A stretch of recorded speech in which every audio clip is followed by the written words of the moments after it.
Hey guys, welcome to another video. In this video we're going to be doing a comparison between two, if not like the only two really smartwatches on the market today. And the first one would be the Pebble SmartWatch, and the second would be the Samsung Galaxy Gear smartwatch. So you've got two choices out there, and I wanted to do a quick comparison. Not really a review, but we're going to compare these two and see which one's the best for you. And really it's going to be a judgment call on your part, and also a price point level and what you can tolerate, especially if you're getting it as a gift. You know, we'll just start out with the prices. You can get the Pebble right now for $149, and I'm sure there's some deals out there for this holiday season that you can get a little bit more of a discount on it. So this is a pretty lower price point. I mean, still $150, but still. Then you get the Galaxy Gear, a $299 price point. So, you know, you're looking at another $150 for this. But, you know, you're going to get a lot more features with the Galaxy Gear, but there are some limitations, which we're going to cover. So first off, let's just go ahead and take a look at the websites for each respective watch. So I'm going to pan up here, and I'll show you here on the Samsung website.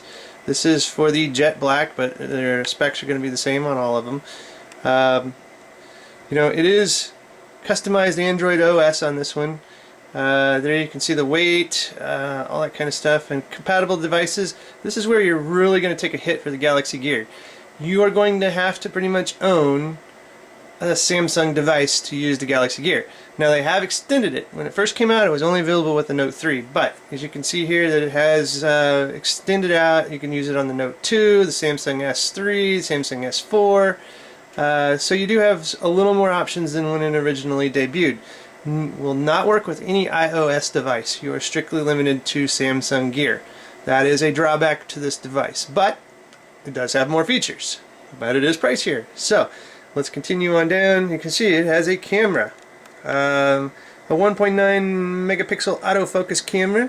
It also does have a little bit better battery, but it does go quicker because it does have more features. The internal memory, 4 gig, 512 RAM. Let's go ahead and keep scrolling. It is Bluetooth 4.0. It does have 800 megahertz processor speed, and the main display size is 1.63 inches, and it is Super AMOLED 320 by 320 resolution, and you can record video in 720 HP. So, as you can see here, all the different specs. That is for the Gear. So let's switch over and take a look at the Pebble specs.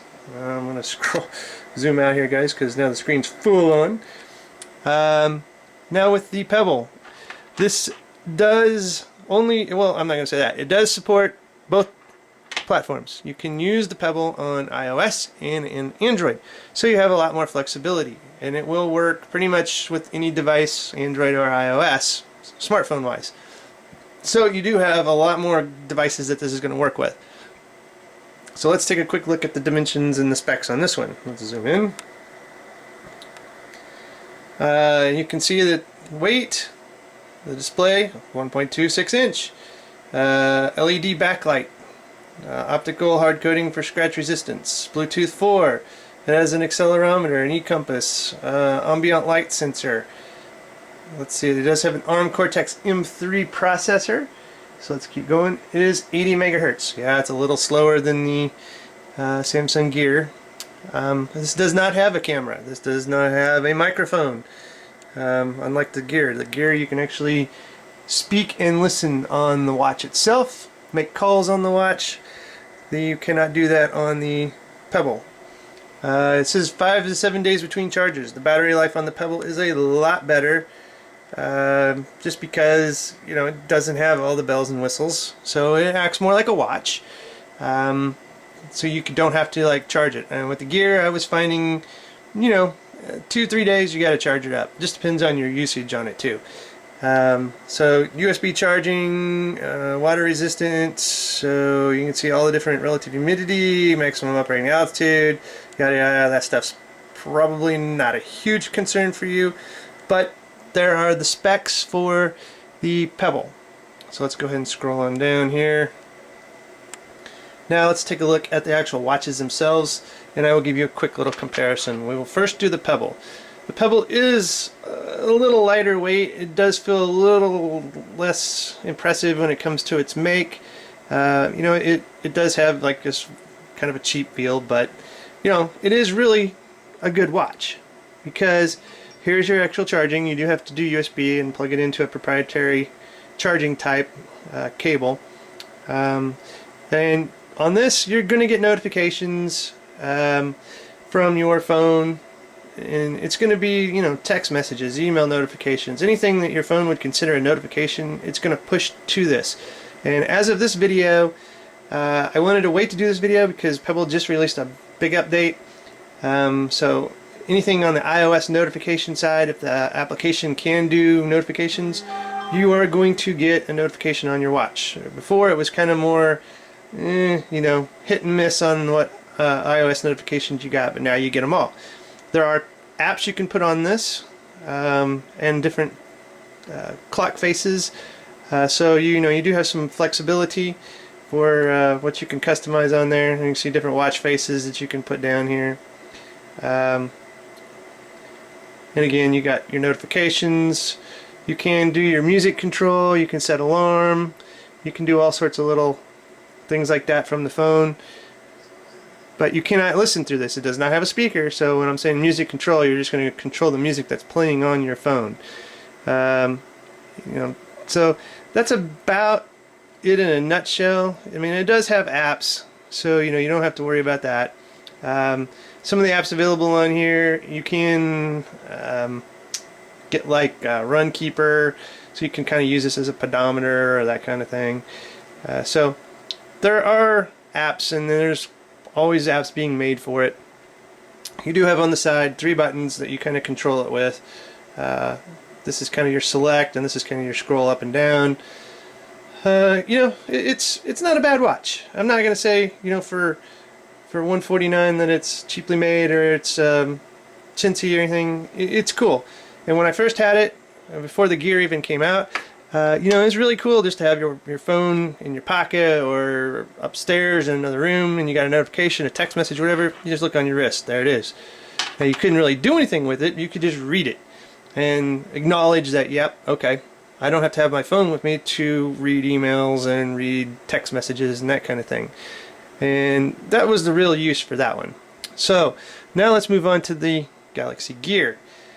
As you can see, this looks more like a watch. It has some nice silver, well, it's not real silver, but you know, it has some chrome looking band, connects there. It just looks a little more like a watch. It feels heavier. It's, you know, feels like it's nicely made, you know. So overall, you know, and it should be, you're paying $150 extra for this. So a quick rundown. Here you have your camera on the band itself, and you can face that out and take pictures real easy just by sliding down, and you can customize how you access the camera, but for a quick access you slide the screen down this way and you can take a picture. This is your actual microphone and speaker, so you can talk into your watch, make phone calls with your watch, just right through here talking on the band. So that is pretty darn cool. You don't even have to have your phone out to make a phone call or answer a phone call. You can do it all by your watch. You can see that it's got a nice band to it, and then the actual face itself, and then again this has got the charging underneath here, and it is through USB again, but it is through a proprietary dock. You will actually just open this up, set the phone inside here, plug it into a USB connection, and that is how you will charge it. And it doesn't take too terribly long to charge. And you can see the connection for USB there. You know, if it's dead, it's going to take it 8 to 10 hours to get a pretty good charge on it, is what I've been experiencing. The screen itself, yeah, the screen is a lot nicer. You do have more options. You do get notifications, S-Voice, so you can actually speak to this and make calls through Bluetooth. So you don't even have to dial anything on the watch itself. You can just tell it, hey, call this person in my contact list, and it will dial it through your phone.